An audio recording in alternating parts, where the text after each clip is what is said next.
Morning, everyone. Again, my name is Molly, and we are here at YDF Interiors. It's a beautiful space. Feel free to have a tour afterwards, and I can walk with you, and we can have some coffee afterwards as well. Today we are talking direct investments versus funds. What is winning in 2025? I am very happy to have you all here. So it's not the end. We stay after the panel discussions and we can chat more. Usually in the beginning we talk like what do you invest in, like boring questions, and afterwards we start talking about, oh, I love playing tennis, like my children go to school and I'm so tired of them or something like that. Interesting for starts afterwards. I am from VNTR London chapter director of VNTR, and we are a community for investors. We do this type of small gatherings, so not like hundreds of people. Like we do hundreds of people as well, but I love cozy events like this, and we also play paddle together. We do wine tasting, but I'm happy to share more about VNTR later on. So today we are hosting here at our panel discussion Rayhaan, Per, and Hattie. Could you please, guys, introduce yourself? I think you will do it the best way. Sure. Should I start? Okay. Well, I had the fortune of really doing a latecomer introduction earlier, but so Rayhaan Surve from South Africa, and I chair our family offices, which go across Cape Town, London, and the Middle East. And secondly, we have our family business as well, which is still quite heavily and active in operation, which encompasses about 200 companies across between 10 to 15 industry verticals, depending how you cut it. And within our family, we have about just shy of 10,000 employees. And we always like to describe it as we support about more than 50,000 family members through our business. I think that's always the values and the core of why we do what we do on the family business side. And we're at an interesting point at the moment where we're actually transitioning from how to shift more of the family business over to a family office while still having a big consideration about the people that are employed by us, the lives that we affect through the family business. So still navigating that and open to discussing some of the problems about that as well as because that a lot of that topic pertains to actually switching investment from direct into fund investments at the same time. My name is Per Wimmer, Wimmer Family Office. I'm a financial entrepreneur, adventure astronaut soon, and author and philanthropist. We do a lot of real estate, focus a lot on real estate in the UK and Europe, development finance, value add, ground up, and private equity, usually Series C or later stage. We allocate to hedge funds and trade ETFs. We do a few other things, but in summary, that's what it is. And I'm Hattie. I'm from KKR. I'm in our family capital team, so we work with family offices globally, but I'm in the European team, so just European single family offices across all asset classes at KKR. I love how diversified are the asset classes everyone invests in. So today we're talking direct investments or investments into funds. What wins in your family offices and in KKR family offices you deal with? Who wants to? I can have you start. I mean, we do both.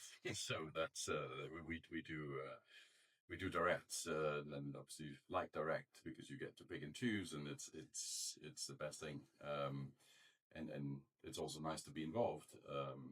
But we also allocate to hedge funds, and there are some exceptional managers out there. There's a lot of Me Too managers. Let's be honest, but everybody's got a hedge fund or a VC fund or something looking for money. But once you go through it, I mean, there are some very special managers out there that do some special things. I think we have probably, over the past decade, I gather we have probably interviewed about 1,200 funds. So we have an enormous database on what works, what doesn't work. So I like to think we're quite good selectors of funds, but obviously we don't always get it right. But I think you need to have a mixture of both. To be honest, also depends on the size of your team. If you're a small team, you are probably better off outsourcing Yes. a lot due diligence and stuff. And in particular, if you go on the illiquid side, to VC or PE, honestly, you need a lot of resources. So if you're a small team and you want to go illiquid, I would say you probably got to allocate out more, and then have the occasional punt or something yourself. If you have a bigger team, you have more operational capabilities, and that makes it easier. In our team, we're 22 people, so we have the luxury of being able to do both. Um, and, and and if you can that, I think do both. You learn a lot from the funds. You also learn a lot from your own mistakes doing direct. So it's a bit of both, I'd say. Yeah, I'd love to pick up off of that. For us, it's I think the resource point is a very good one in that if you have a family office and you're trying to invest in too many areas, like inevitably things are going to fall through the cracks. You're not going to have the expertise to be able to assess. And so that's where you always need to evaluate your resources. But I think further to that as well is one of the most important things is understanding what is your objective, what is your values, and aligning that to what you want to accomplish. And I think it's very typical of family offices, and I know us included, that sometimes we get very excited about what's in front of us and we forget why we're actually doing what we're supposed to be doing, and whether that's about wealth preservation, whether it's wealth creation, and you really have to focus on aligning that objective to what you want to do. And so, for example, if it is about wealth preservation, or maybe a percentage of the portfolio is about wealth preservation, then it does become much more attractive to invest in a fund that is more stable, that has a team that's ongoing, doing the checks, doing the full due diligence in every single investment. Whereas if you're wanting to do direct investment, then it should become a little bit more opportunistic if that's not your main focus of the fund, or the family office, sorry. And I think we're also in a very interesting point where we've learned a lot about that transition, because we've recently restructured where we had about a family office of 80, which is by family office standards very, very large. And it was because we had so many of our members in the family office working and overseeing across all of the different companies.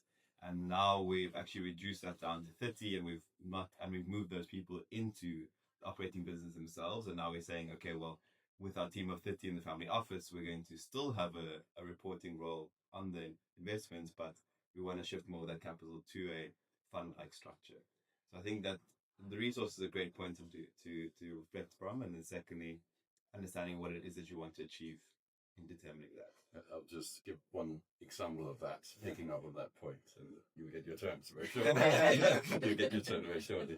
But just to illustrate your point there, because the objective is really the key thing that's driving it. If your objective is wealth preservation, I know a family office based here in London who does pretty much only liquid stuff. Your bonds and stocks and your traditionals, and not much else as that. But it does what it's supposed to. You got your 60/40, and life is okay. Nothing falls out of bed. If you have sort of broad S&P 500 exposure, goes up and down over the long term, you will do very well. And then I always say, if you did nothing else in life, and if you were not particularly sophisticated, buy a Vanguard S&P 500. And if you're a UK taxpayer, maybe some gilts, because you get tax-free yields. That's it, job done. So there's that end of the spectrum. We also know a very nice Middle Eastern family who are completely the other end of the spectrum. They've got 90% of their entire portfolio in direct emerging market, illiquid exposures. So and that's just the answer. Yeah, and this goes to saying, when you've met one family office, you met one family office. There's not. It depends on the UBO. Depends on what you're looking to achieve. So just to elaborate on your point, it really depends on what you're set up to do, and the UBO ultimately has a very big impact on what that is, even if some of that is kind of outsourced to the CIO or what have you. Okay. What about KPR and the family offices you work with? Yeah. So obviously, despite being a big fund manager, I think there's also benefits in having both. I think from us, one thing that maybe not everyone knows about us, we have a large balance sheet, which is now about 25 billion, where we invest in all of our own funds, obviously. So we'll always be, if not the largest investor, one of the largest investors. And then we also have some direct investments in there. So I think question that is very interesting for a lot of founders and fund managers. How should they approach family offices? It's